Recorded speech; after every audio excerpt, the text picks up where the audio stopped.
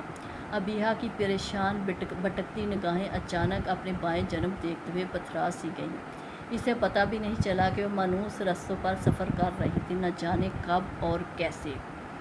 زندگی ایسے رخ بدلتی ہے کہ مانوس رستے اجنبی راہ گزر انسان کو اس منزل کی جانب لے جاتی ہے۔ وہ انصاری ہاؤس کے سامنے کھڑے تھے جس کے باہر مین گیٹ کے اوپر بڑا سا بینرز لگا تھا برائے فروخت کا۔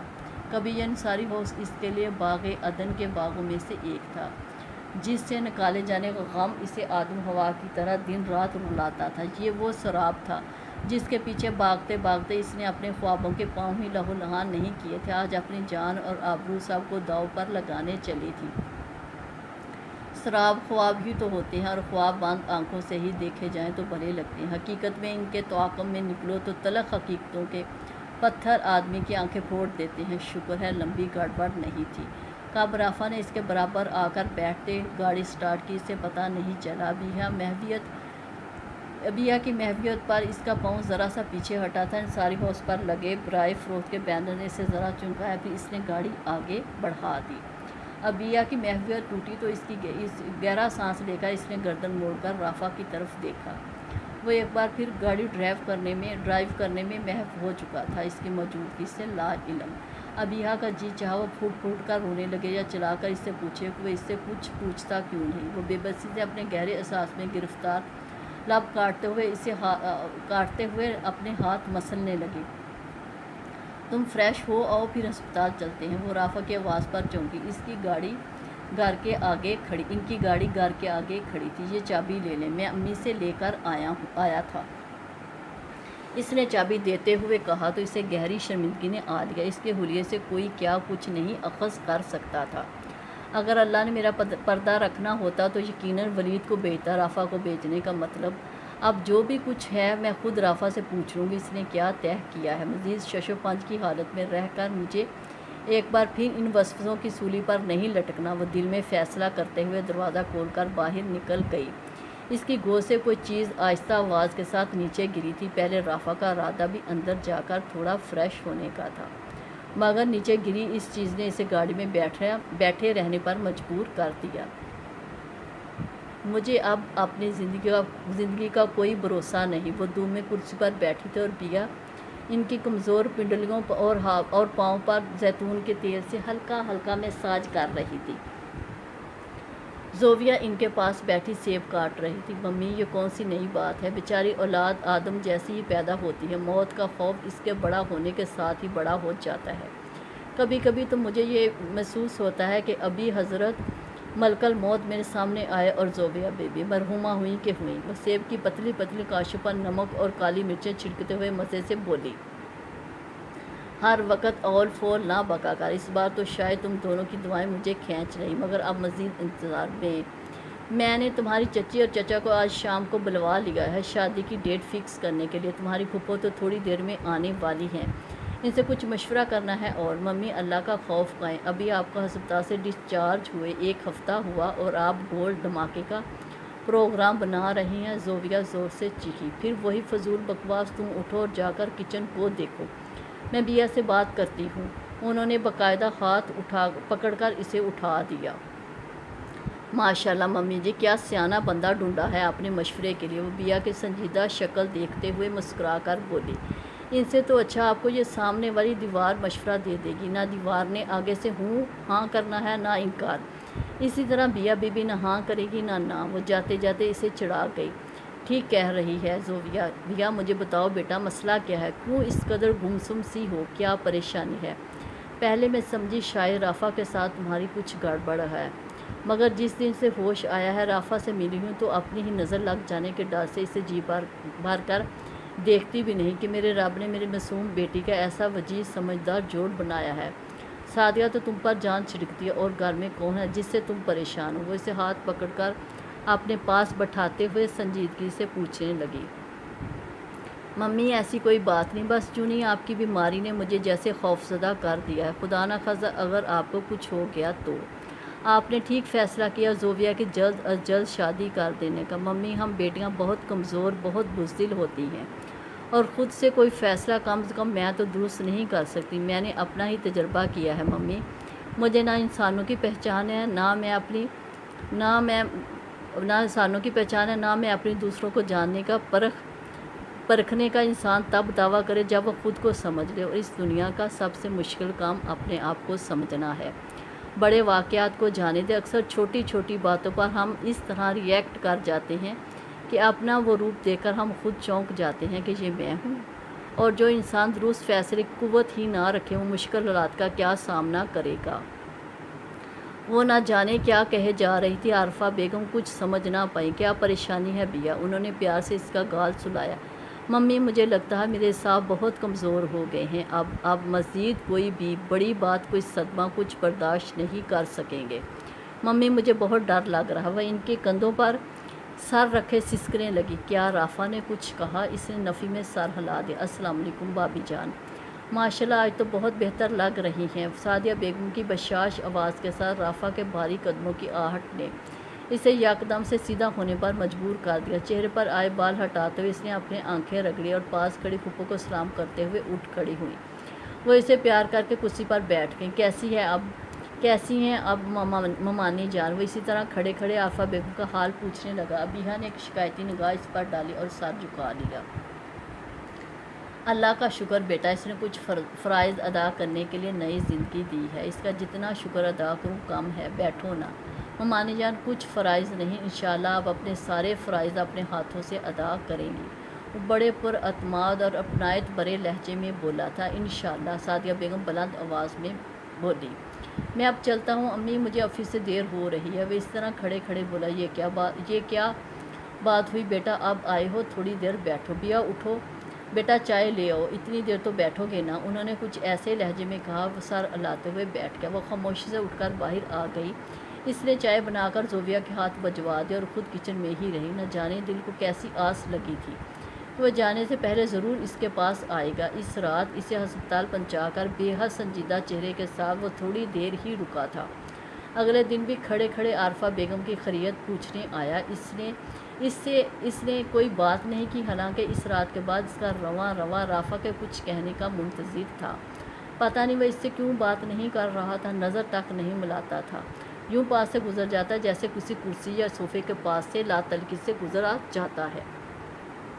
اس کے دل میں کیا تھا؟ وہ اس کی زریاب کے کمرے میں موجودگی سے کیا سمجھا تھا؟ وہ اس کے سمجھنے کے نتیجے میں کیا طے کیے بیٹھا تھا؟ یہ خیال ہی اسے وحشت زدہ کرنے کے لیے کافی تھا، اور اپنی بریت ثابت کرنے کے لیے نہ اس کے پاس الفاظ تھے اور نہ کوئی گواہ۔ ابھی تو وہ خاموش تھا، مگر جب بولے گا، اس سے پوچھے گا تو وہ کیا کہے گی، کیسے اپنی صفائی پیش کرے گی؟ یہ خیال آتا تو اس کی خاموشی ہی غنیمت لگتی، لیکن آخر کب تک؟ کوئی کب تک انتظار کی سولی پر لٹک سکتا ہے؟ وہ اس سارے قصے کو آر یا پار کیوں نہیں کرتا؟ وہ یونی برتن ادھر ادھر اٹھا کر رکھتی رہی، اپنی الجھی ہوئی سوچوں سے باہر آئی تو رافع کے قدموں کی گونج دار چاپ بیرونی دروازے کی طرف بڑھ چکی تھی۔ اس کا جی چاہا اپنا سر دیوار کے ساتھ دے مارے۔ یہ آخر آپ مجھ سے کون سا کھیل کھیلنا چاہتا ہے؟ میری بے بسی کا مزہ لے کر سنگ دل انسان! پہلے بے بسی، پھر طیش نے اسے آ لیا۔ وہ زور زور سے برتن پٹکنے لگی۔ ارے بیا، یہ برتن ہمارے اپنے ہیں، کرائے کے یا ہمسایوں کے نہیں، کچھ تو خیال کرو۔ اسی وقت زویا اندر داخل ہوئی تھی، اور اس نے زویا کی بات سن کر اپنے ہاتھ میں پکڑی پلیٹ زور سے سنک میں دے ماری اور آنکھوں میں امڑتی نمی کو پیتی بھاگتے ہوئے باہر نکل گئی۔ اسے کیا ہوا؟ وہ اس کے یوں بھاگنے پر حیران سی سوچتی رہ گئی۔ زوفیا اور ولید کے نکاح اور رخصتی کی تاریخ محض 15 دن بعد رکھی گئی تھی۔ حالانکہ اس نے عارفہ بیگم سے کہا بھی کہ اتنی جلدی بلا تیاری کیسے ہوگی، پھر وہ بھی ابھی پوری طرح سے صحت مند نہیں ہوئی۔ تیاری کے لیے تو تمہارے چچا چچی نے صاف منع کر دیا کہ انہیں فرنیچر، مشیزیں اور اس طرح کی دوسری چیزوں میں سے کچھ بھی نہیں چاہیے۔ ان کے گھر میں سب موجود ہے۔ ولید نے ابھی 2 ماہ پہلے اپنا کمرہ فرنش کروایا ہے، اس لیے فرنیچر کے نام پر تو ایک بیڈ بھی انہیں نہیں چاہیے۔ رہے کپڑے اور زیور تو وہ اس کے لیے بھی منع کر رہے تھے، مگر اتنا تو بہرحال ہم کریں گے، اور دیکھنا جیسے ہی تیاریاں شروع ہوں گی میری بیماری کیسے غائب ہوتی ہے۔ میں تو ایک ایک سانس میں ہزار بار شکر ادا کر رہی ہوں کہ اپنے ہاتھوں سے اپنی بیٹی کو رخصت کر سکوں۔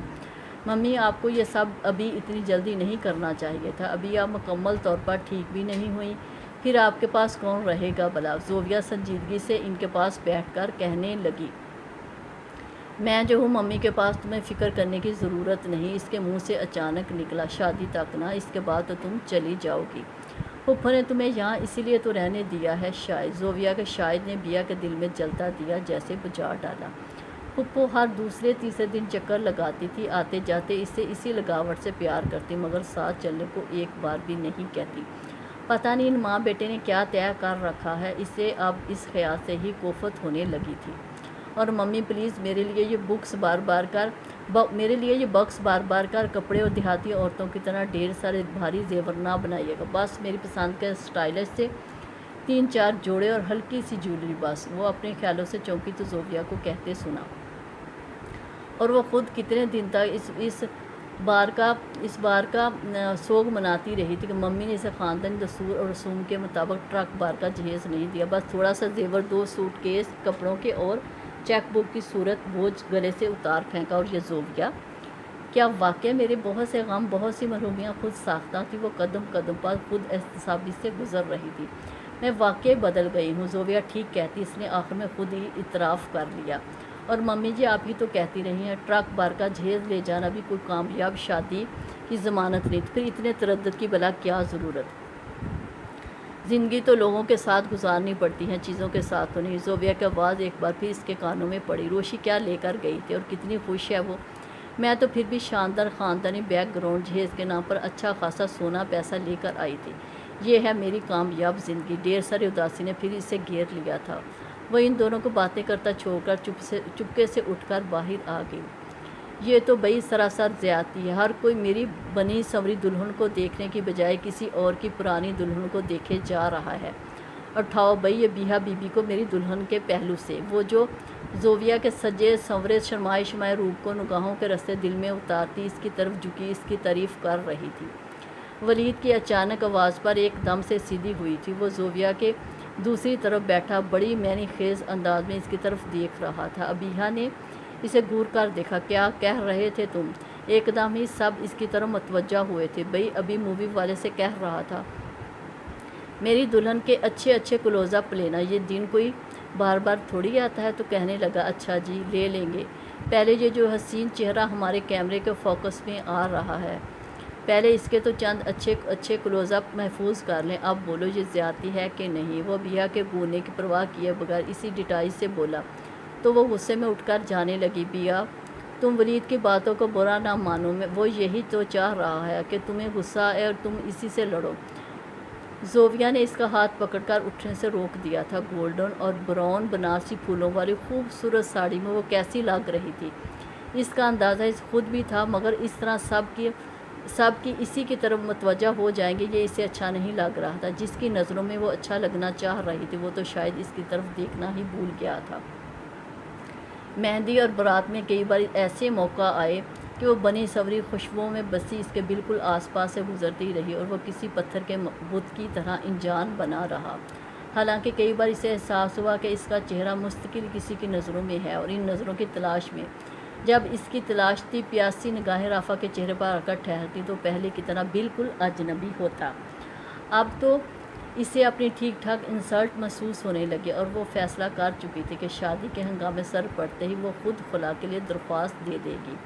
رافع کا انجان رویہ اسے بہت کچھ سمجھا چکا تھا، اس سے پہلے کہ وہ اس پر کوئی گھٹیا الزام لگا کر اسے ٹھوکر مارے، وہ خود کیوں نہ پہل کر ڈالے۔ اب وہ اتنی بہادر ضرور ہو گئی تھی، سب کچھ کر سکتی تھی۔ اب بیٹھو نا۔ بیا فریال نے اسے بیٹھنے کو کہا۔ نہیں تھینکس، اب تم بیٹھو اپنی بھابھی بھائی جان کے پاس، اس نے ولید کی طرف دیکھتے ہوئے جتانے والے انداز میں کہا تو وہ آنکھ دبا کر ہنس پڑا۔ ہاں بھئی، انہیں بہت جلدی ہے، جانے دو، کسی اور کی جان بلنے۔ پاس سے گزرتے ہوئے اس نے ولید کی سرگوشی سن لی تھی۔ کوئی اور موقع ہوتا تو واقعی پاؤں سے سینڈل اتار لیتی۔ پھپھو اور ممی چچی کے ساتھ بیٹھی باتوں میں مگن تھی۔ وہ چپکے سے ان کے پاس سے گزرتی پنڈال کے ہجوم سے باہر نکل آئی۔ لش گرین لان کے درمیان میں بہت خوبصورت سوئمنگ پول بنا ہوا تھا، جس میں صاف شفاف پانی ہلکورے لیتا سفید روشنی کو مختلف رنگوں میں تقسیم کر رہا تھا۔ وہ پول کے کنارے چلتی ایک طرف بنی ریلنگ سے ٹیک لگا کر کھڑی ہو گئی۔ باہر اچھی خاصی خنکی تھی، مگر آسمان بالکل صاف، تاروں بھرا گہرا نیلا آسمان۔ ولید اور زوفیا کتنے خوش قسمت ہیں، جو چاہا سو پا لیا۔ اللہ ان دونوں کی خوشیاں اور محبت یوں ہی قائم اور دائم رکھے۔ اس کا دل کسی اور بات کے غم میں نڈال ہوا جا رہا تھا اور وہ اپنے خیالات کی روح کسی اور جانب موڑنے کی کوشش کر رہی تھی، وہ جو پچھلے چند دنوں میں خوب زور و شور سے کہے جا رہی تھی کہ زوفیا کے بعد ممی کے پاس رہے گی۔ ولید اور زوفیا نے چچا جان کے ساتھ مل کر چپکے سے اس کا بھی حل ڈھونڈ لیا تھا۔ ممی کے ساتھ والا گھر چچا جان نے خرید لیا تھا۔ دونوں گھروں کی پچھلی دیوار گرا کر بیچ میں رستہ بنا لیا گیا تھا اور عارفہ بیگم نے یہ گھر کس طرح خریدا، اس کا علم بھی اسے کل ہی ہو سکا۔ وہ اس بات پر سب سے خوب جھگڑنا چاہ رہی تھی کہ اسے کسی بھی بات سے باخبر نہیں رکھا جاتا، مگر شاید اسے اپنے خیالوں سے ہی نجات نہیں ملتی تھی جو ارد گرد کی خبر رکھ سکتی۔ عارفہ بیگم نے اپنا سارا زیور بیچ ڈالا تھا۔ زوفیا نے اپنے لیے محفوظ رکھی گئی ساری رقم اور زیور بھی ممی کو دے دیا تھا۔ کچھ چچا جان نے رقم دی تھی اور یہ گھر خرید لیا تھا۔ تایا جان نے تو حصے کے نام پر ان کو صرف 2.5 لاکھ روپے دیے تھے، جو انہوں نے کوئی بھی شکوہ کیے بغیر رکھ لیے تھے کہ بہرحال ایک چھت انہیں چاہیے تھی۔ ان کی بیٹیاں سسرال سے آئیں تو ماں کے گھر کا دروازہ کھلا ملے۔ زوفیا نے ممی کی اصل غمخوار بیٹی ہونے کا حق ادا کیا تھا، اور میں کیا کروں؟ مجھے تو اپنے غم پھپھو کیسی دور دور سی ہو گئی ہیں، بالکل انجان۔ شاید کسی نے اسے آواز دی تھی۔ وہ گہرا سانس لیتے ہوئے پلٹ کر جانے لگی کہ ایک دم پیچھے سے کسی نے اس کا ہاتھ پکڑ کر اپنی طرف کھینچا تھا۔ وہ ذہنی اور جسمانی طور پر اس کے لیے تیار نہیں تھی، سو اسی جھونکے میں کھینچنے والے کی طرف کھینچتی چلی گئی۔ رافع کے سینے سے ٹکراتے ہی اس نے جھٹکے سے خود کو الگ کیا تھا۔ وہ نہ جانے کب اس کے پاس آ کھڑا ہوا تھا، اسے پتہ بھی نہیں چلا تھا۔ یہ کیا مذاق ہے؟ وہ ہاتھ چھڑانے کے لیے زور لگاتے ہوئے بولی۔ یہ مذاق نہیں، میرے صبر کی انتہا ہے، وہ گہری آواز میں بولا۔ صبر یا تماشا؟ وہ دانت کچکچا کر بولی اور اپنا ہاتھ کھینچنے لگی۔ تماشا؟ ہاں، یہ لفظ ٹھیک ہے۔ ہم دونوں شروع سے اب تک جن ڈرامائی موڑ سے گزر کر یہاں تک پہنچے ہیں، اب ایک تماشا، ایک کہانی کہا جا سکتا ہے۔ ایک ایسی کہانی جو آنسوؤں میں بھیگی ہوئی ہے۔ اب یہ تمہارے اور میرے ہاتھ میں ہے کہ ہم ایسے المیہ انجام سے دوچار کرتے ہیں یا تربیت۔ وہ اسی طرح اس کا ہاتھ اپنے مضبوط ہاتھ کی گرفت میں لیے مزے سے بولا۔ اچھا پلیز میرا ہاتھ چھوڑیے، اور یہ کہانیاں بنانے یا سنانے کی ضرورت نہیں ہے۔ آپ نے جو کچھ اپنے دل میں سوچ رکھا ہے، اس روتی بسورتی کہانی کو جو بھی انجام دینے کا فیصلہ کر رکھا ہے، مجھے سنا دیجیے۔ میں ہر طرح کا انجام سہنے کے لیے تیار ہوں۔ اب اس تکلیف دہ ڈرامے نے میرے ساتھ اس قدر تھکا ڈالے ہیں کہ مزید انتظار شاید میری جان سے گزر جانے کا انتظار کر رہے ہیں۔ تمہارا کیا خیال ہے؟ میں نے اتنے دن جو تم سے لا تعلقی اختیار کر رکھی ہے، وہ کسی فیصلے پر پہنچنے کے لیے تھی۔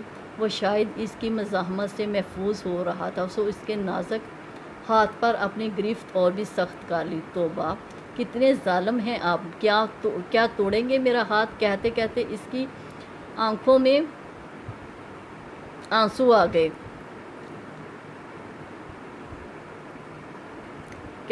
ظالم کون ہے؟ ابھی اس کا فیصلہ ہونا باقی ہے۔ لو، چھوڑ دیا ہاتھ۔ ویسے میں نے چھوڑنے کے لیے نہیں پکڑا تھا، اس نے کہتے ہوئے ایک دم سے اس کا ہاتھ چھوڑ دیا، جیسے دوسرے ہاتھ سے سلاتے ہوئے ناراض سی نظروں سے اسے دیکھنے لگی۔ میں فیصلے پر اسی رات پہنچ چکا تھا جب تمہیں ہسپتال چھوڑ کر گیا تھا۔ کیا مطلب؟ وہ اپنے ہاتھ کی تکلیف بھول گئی۔ کیا فیصلہ؟ اس نے دھڑکتے دل سے پوچھا۔ تمہیں چھوڑ دینے کا۔ وہ سنجیدگی سے بولا تو اس کا سانس جیسے سینے میں اٹک گیا۔ مجھے بتاؤ، کوئی بھی غیرت مند شوہر اپنی بیوی کو کسی غیر مرد کے لاک کمرے سے اس حال میں نکالے، پھر بھی اسے اپنے سے علیحدہ نہ کرے، تو تو ایسے مردوں کو ہمارے معاشرے میں کیا کہا جاتا ہے؟ اس رات رستہ بھر یہ خیال میرے دل و دماغ پر کسی تازیانے کی طرح برستا رہا تھا، اور شاید میں اس معاشرتی دباؤ میں آ کر اپنے جذبات کا خون کرنے پر تیار بھی ہو جاتا اگر تم وہ چیز اپنے ساتھ دریاب کے کمرے میں نہ لے کر آتی دریاب کے کمرے سے نہ لے کر آتی۔ کیا چیز؟ اس نے الجھن بھری نظروں سے اسے دیکھا۔ اس چیز کے متعلق بتانے سے پہلے سن لو کہ اس واقعہ کے باوجود اور خود پر اٹھنے والی انگلیوں کے باوجود اس اذیتناک احساس بھی میرے دل کو تمہیں خود سے علیحدہ کرنے پر مجبور نہیں کر پا رہا تھا۔ وہ چیز اگر مجھے نہ بھی ملتی تو بھی بھیا میں تمہیں نہیں چھوڑ سکتا تھا۔ وہ گہرا سانس لیتے ہوئے بولا، وہ بھیا جو میرے باپ کے جھوٹے ڈرامے اور بیماری کے ناٹک پر اس سے ہمدردی کرتے ہوئے اپنی ساری رقم اس کی جولی میں ڈال دے، وہ بھیا بد کردار ہو نہیں سکتی۔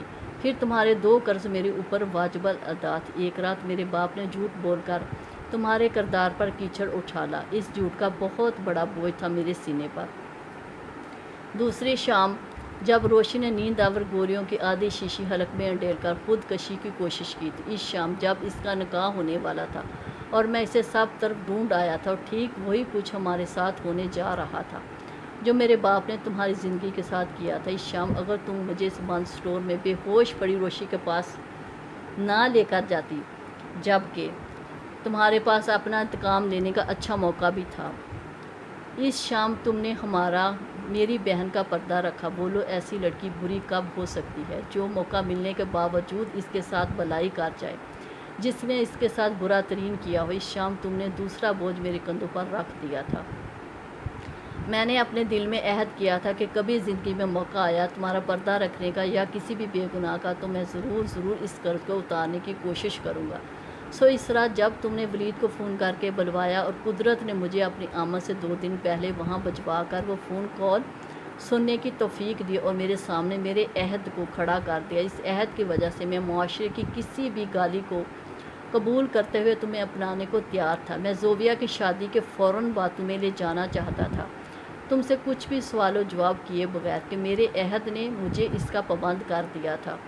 رہ گیا دریاب کا معاملہ، تمہیں شاید یاد نہ ہو جب پہلی رات تم ہمارے گھر رہنے کے لیے آئی تھی تو میں نے تم سے دریاب کے بارے میں پوچھا تھا، تو تم نے بڑی نخوت سے جواب دیا جیسے کسی بہت معتبر انسان کا ذکر آیا ہو۔ دریاب کی ان ساری حرکات کا مجھے چند دن پہلے علم ہو چکا تھا اور میں تمہیں وہی بتا کر خبردار کرنا چاہتا تھا۔ میں نے کہا تھا کہ اگر میں تمہیں کچھ بتاؤں تو تم یقین نہ کرو گی، تو تم نے بڑی رخائی سے کہا تھا کہ یقین کرنا یا نہ کرنا میرا مسئلہ نہیں، تمہیں بتاؤں۔ اس لمحے مجھے اندازہ ہوا تھا کہ مجھے یہ سب باتیں بتانے کا کوئی فائدہ نہیں ہوگا، کیونکہ تم یقین نہیں کرو گی، الٹا اسے میرے حسد پہ محمول کرو گی، اسی لیے میں نے کچھ نہیں بتایا تھا۔ تم دریاب کے جال میں کیسے پھنسی اس کا بھی مجھے کچھ اندازہ ہو گیا تھا اسی رات، اور میں سمجھتا ہوں اس میں بھی کوتاہی میری ہی ہے۔ اپنی ملکیت کو آپ خود آن نہیں کریں گے تو دوسرے ضرور اسے چھیننے کی کوشش کریں گے۔ جس الطافات کی تلاش میں تم دریافت کی طرف کھینچی، اگر وہ مجھ سے ملا ہوتا تو پھر مجھے بار بار تمہاری طرف سے طلاق کے مطالبے کا بھی رنج تھا۔ تمہارے دل کا کیا خیال ہے مجھے اندازہ نہیں تھا، مگر پھر تمہاری کیفیت دیکھ کر ہوتا چلا گیا۔ خیر چھوڑو اس ذکر کو، یہ تو لمبا قصہ ہے، مگر اس میں سب سے مزے کی بات یہ ہے کہ تم اپنی صفائی اپنا گواہ اپنے ساتھ لے آئی تھی جس نے سارا معاملہ شیشے کی طرح صاف کر دیا۔ وہ کہہ کر چپ ہو گیا تو بیا نے بے چین ہو کر اسے دیکھا۔ دریاب کا بلیک بیری جس سے تم نے ولید کے موبائل پر کال کی تھی، اور خوف اور دہشت میں تم وہ موبائل اسی طرح مٹھی میں دبائے میرے ساتھ گاڑی میں آ بیٹھے، اور جب چینج کرنے کے لیے گھر اتری تو وہ سیل فون تمہاری گود سے نیچے گر گیا، اور اس میں شاید دریاب نے تمہیں بلیک میل کرنے کے لیے سب کچھ ریکارڈ کر رکھا تھا۔ رافع کی بات پر اس کی سانسیں جیسے تھمنے لگیں، جس خوف کے باعث وہ اس سے ملنے گئی تھی اسی اپنے قتل کے سامان کو اپنے ساتھ اٹھا کر لے آئی، اور اس میں اس آخری شام کی ساری گفتگو بھی ریکارڈ تھی۔ وہ شاید تمہیں مزید ہراساں کرنے کے لیے ریکارڈنگ بٹن پش کر کے واش روم میں چھوڑ آیا تھا، اور اسے نہیں پتا تھا یہ تمہاری بے گناہی پر آخری مہر ثبت ہوگی۔ اس کی بدنیتی اور تمہاری مزاحمت و مقصد سب کچھ واضح تھا۔ وہ کہہ کر یا خلق چپ ہو گیا۔ دریاب کی سحر انگیز شخصیت کا بت تمہاری آنکھوں کے سامنے پاش ہونا ضروری تھا۔ ایک کامیاب زندگی کا آغاز کرنے کے لیے۔ بیا کو کافی دیر بعد جیسے اس جملے کی بعض گزشت اپنے کانوں میں سنائی دیتا تو آپ کو سب کچھ معلوم ہو چکا تھا، میری بے گناہی بھی اور ذریعہ کی خباثت بھی۔ وہ بے یقینی سے اسے دیکھتے ہوئی بولی تو اس نے اس بات میں سر ہلا دیا۔ تو اتنے ڈھیر سارے دن جب آپ ادھر گھر آتے رہے، میرے آس پاس پھرتے، اجنبی نظروں سے تکتے، منہ پھیرتے، آپ کو سب معلوم تھا۔ وہ کہتے ہوئے جارحانہ انداز میں اس کی طرف بڑھی۔ اس نے پیچھے ہٹتے ہوئے ایک بار پھر اس بات میں سر ہلایا، یعنی میری بے بسی کا مذاق اڑاتے رہے، مزہ لیتے رہے۔ وہ اب اس کے بالکل قریب پہنچ چکی تھی۔ اصل میں تمہارا حسن پر سوز، غمگین، تھوڑا رویا دھویا اتنا اچھا لگتا ہے جیسے چاند کے گرد ہالا۔ تو میں نے سوچا، وہ معصومیت سے اقرار کرتے ہوئے بولا، تو میں نے سوچا کچھ دن اس رونی صورت کا نظارہ۔ غصے میں چلاتے ہوئے اس نے پوری قوت سے رافع کو پیچھے سوئمنگ پول میں دھکیلنے کی کوشش کی، مگر یہ الگ بات کہ اس کے فولادی جسم کو تو وہ پیچھے نہ دھکیل سکی، الٹا اس کے بازوں کی مضبوط گرفت میں آ گئی۔ چھوڑے مجھے، بے ایمان انسان، ظالم! وہ اب پوری قوت سے اسے دھکیلنے کی کوشش کرتے ہوئے کچھ اور اس کے قریب ہوتی جا رہی تھی۔ اس لیے تو کہہ رہا تھا کہ اس سے زیادہ خود پر صبر کے بند نہیں باندھ سکتا۔ تمہیں سب کچھ بتا دیا تو پھر ایک پل کے لیے خود سے دور نہیں رکھ سکوں گا۔ کہاں تمہیں زویا کی شادی کے لیے رکنے دوں؟ ابھی تو تم سے بہت ڈھیر سارے اول دن سے لے کر اس گھڑی تک اتنے بدلے لینے ہیں گن گن کر۔ تم زویا اور ولید تو کیا اپنے گھر میں بھی کسی کو کتنے ہی دن نظر نہیں آؤ گی۔ ظالم میں ہوں کہ تم؟ چلو ابھی سارے حساب کتاب کر لیتے ہیں، کون ظالم ہے اور کس نے ظلم سہے ہیں۔ وہ اسے بازو سے پکڑ کر کھینچتا پارکنگ کی طرف بڑھا۔ وہ گھبرا گئی۔ چھوڑے مجھے، چھوڑے نا، کوئی دیکھ لے گا، آئی ڈونٹ کیئر، اب تو چاہے سارا شہر دیکھ لے۔ وہ اسی طرح اسے بازوؤں کے گھیرے میں پکڑ کر پارکنگ تک لایا تھا۔ اس نے چونک کر سر اٹھایا۔ ابھی تھوڑی دیر پیشتر جو آسمان تاروں سے جگمگا رہا تھا، وہاں جگہ جگہ سیاہ بدلیاں منڈلا رہی تھی، ہلکی ہلکی بوندیں پڑنا شروع ہو چکی تھی۔ یہ بارش بھی نہ، یہ بارش میرے لیے کتنی بابرکت ثابت ہوتی ہے۔ کوئی مجھ سے پوچھے، یہی بارش جو تمہیں مجھ تک لائی تھی ہمیشہ کے لیے، آج پھر۔ رافع ڈرائیونگ سیٹ کے ساتھ کا دروازہ کھولتے ہوئے اسے بٹھا کر خود بھی ڈرائیونگ سیٹ سنبھال چکا تھا، اور وہ جو آج تک اس بارش سے خائف رہی تھی، مسکراتے ہوئے اپنی ہتھیلی گاڑی سے باہر نکالتے ہوئے رافع کی بات کی تائید کرنے لگی۔ واقعی یہ بارش تو جب بھی برستی ہے میری جولی میں دائمی خوشیاں ڈال گئی، بس سمجھ دیر میں آئی، اور اب جب سمجھ آئی تو میں اب کبھی بارش سے خفا نہیں ہوں گی۔ اس کے لبوں سے پھسلا تھا، صرف بارش سے؟ رافع نے شوخی سے پوچھا تو وہ کھلکھلا کر ہنس دی۔ رافع کی ہنسی اس کی ہنسی میں شامل تھی۔ اسے معلوم تھا یہ بارش اسے رلانے نہیں ہنسانے آئی ہے، اس کے من کی پیاس بجانے۔ وہ کھڑکی سے سر باہر نکال کر بڑے شوق اور لگن سے بوند بوند برستی رحمت کو دیکھنے لگی، جو دو پیار کرنے والوں کو محبت کی بچھاڑ میں بھگونے میں مصروف تھی۔ ختم شد۔